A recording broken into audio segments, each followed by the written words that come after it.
오늘 말씀은 로마서 11장 1절부터 12절. 제목은 은혜를 따라 남은 자입니다. 하나님의 구원 계획은 선택하신 이스라엘을 통해 시작되었습니다. 그러나 선택받은 이스라엘은 은혜를 특권으로 착각을 했고 왜곡했으며 남용하고 말았습니다. 결국 그들의 영적인 어둠으로 인해 구원의 흐름은 이방인들에게로 향하고 맙니다. 물론 그것도 궁극적으로는 이스라엘을 구원하려 하심이었죠. 왜 하나님께서 이스라엘을 그렇게나 구원하시려 하셨을까요? 그것은 이스라엘이 복음에 온전하게 된다면 이 세상에서 복음 앞에 온전하게 되지 않을 민족이 없기 때문입니다. 그만큼 이스라엘은 복음에 완고했으며 변화가 되었을 땐 확실할 것이기 때문입니다. 요즘 복음 전도자로 왕성한 활동을 하고 있는 조혜련 집사님이 이승미 권사님의 전도를 받고는 연락처를 지워버렸다고 하지 않았습니까? 그만큼 복음에 완고했던 조혜련 집사였습니다. 그런데 복음에 정복을 당했죠. 그 후 이승미 권사에게 연락을 했더니 이승미 권사가 그랬다고 하지 않습니까? 네가 변화를 받으면 변화받지 못할 사람은 없어 라고 말입니다. 그랬던 조혜련 집사님이 지금은 복음 안에서 춤추고 있습니다. 유대인들도 그렇게 하심이 아닐까 싶어요. 지금도 대다수의 유대인들은 복음에 부정적입니다. 그렇지만 서서히 복음으로 돌아오고 있는 것도 사실입니다. 확률로 얼마나 많은 유대인들이 돌아왔느냐가 아니라 완고한 유대인들도 돌아오고 있다는 사실입니다. 그것이 중요하죠. 10장 19절에 내 백성 아닌 자로서 너희를 시기하게 하며 미련한 백성으로서 너희를 노엽게 하리라 라고 했습니다.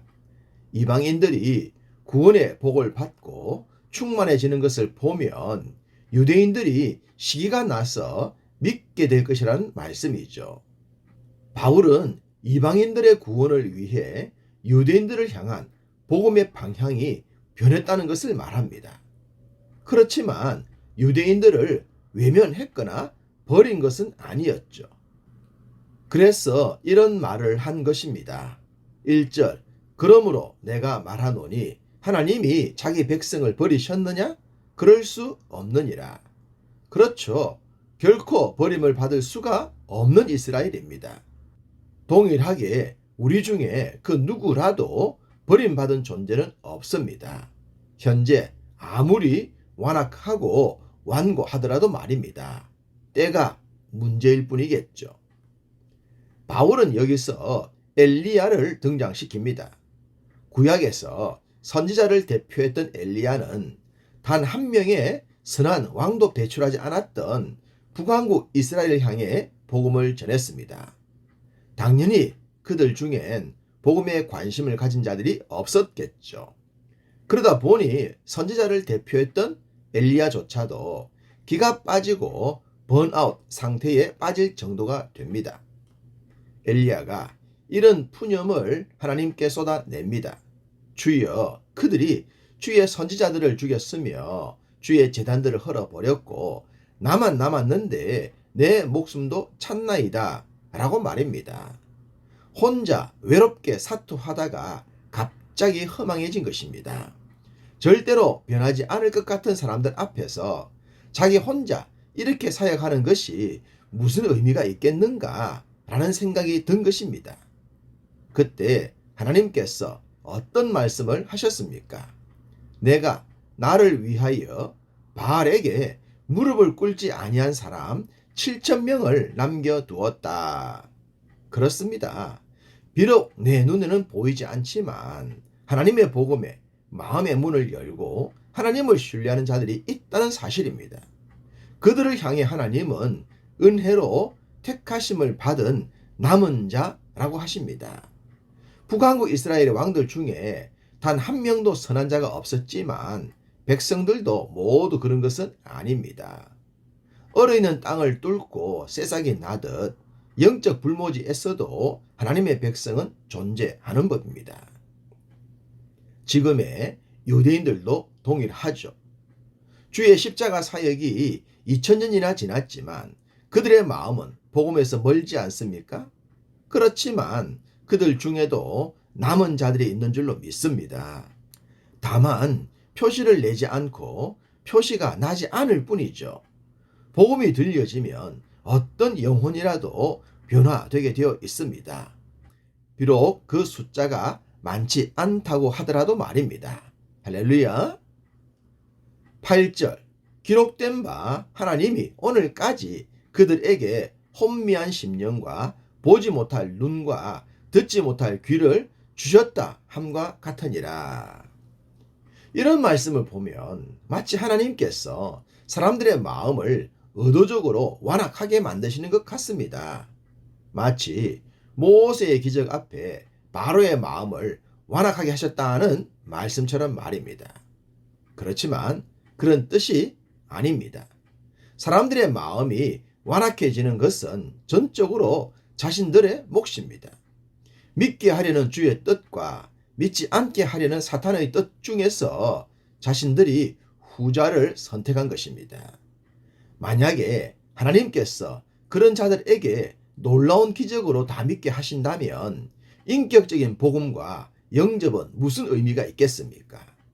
하나님은 그런 자들의 마음도 변화되기를 기다리시는 겁니다. 유대인들이 식이 나도록 이방인들에게 복을 주시듯이 말입니다. 그런 의미로 기다리시는 하나님으로 이해하시면 되겠습니다. 우리는 믿지 않는 자들이나 대적자들을 향해 악한 말을 할 필요는 없습니다. 그렇지만 성경엔 그런 표현이 보이는 듯 합니다. 10절 그들의 눈은 흐려 보지 못하고 그들의 등은 항상 굽게 하옵소서 하였느니라. 다윗의 고백을 인용했습니다. 우리 주님께서 온 몸이 온전한 채 지옥에 가는 것보다 지체 중 일부를 잃더라도 천국에 가는 것이 좋다고 하지 않으셨습니까? 그런 의미로 보시면 될 것 같습니다. 보지 못하고 신체의 일부에 문제가 생기더라도 주께로 돌아오는 것이 더 유익하죠. 지상의 삶은 한계가 있지만 천국에서의 삶은 영원이기 때문입니다. 그 천국에 들어가기 위해서라면 때론 땅에서 어려움을 당하는 것도 좋겠죠. 바울이 바로 그 이야기를 합니다. 11절 그러므로 내가 말하노니 그들이 넘어지기까지 실족하였느냐? 그럴 수 없느니라. 비록 넘어지고 자빠지기도 하겠지만 결국엔 일어서게 될 것이라는 말입니다. 넘어지고 자빠져서 다시는 일어설 수 없도록 한 것이 아니라는 말씀입니다. 그래서 유대인들을 통해 궁극적으로 이루어질 하나님의 뜻은 이러합니다.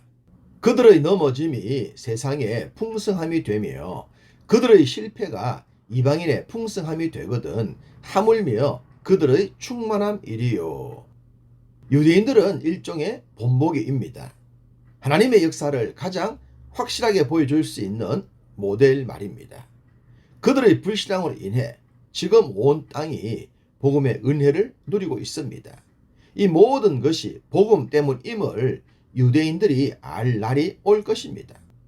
그때 유대인들도 대대적으로 복음의 충만한 은혜를 누리게 될 것입니다. 그것이 바로 하나님의 구원 계획입니다.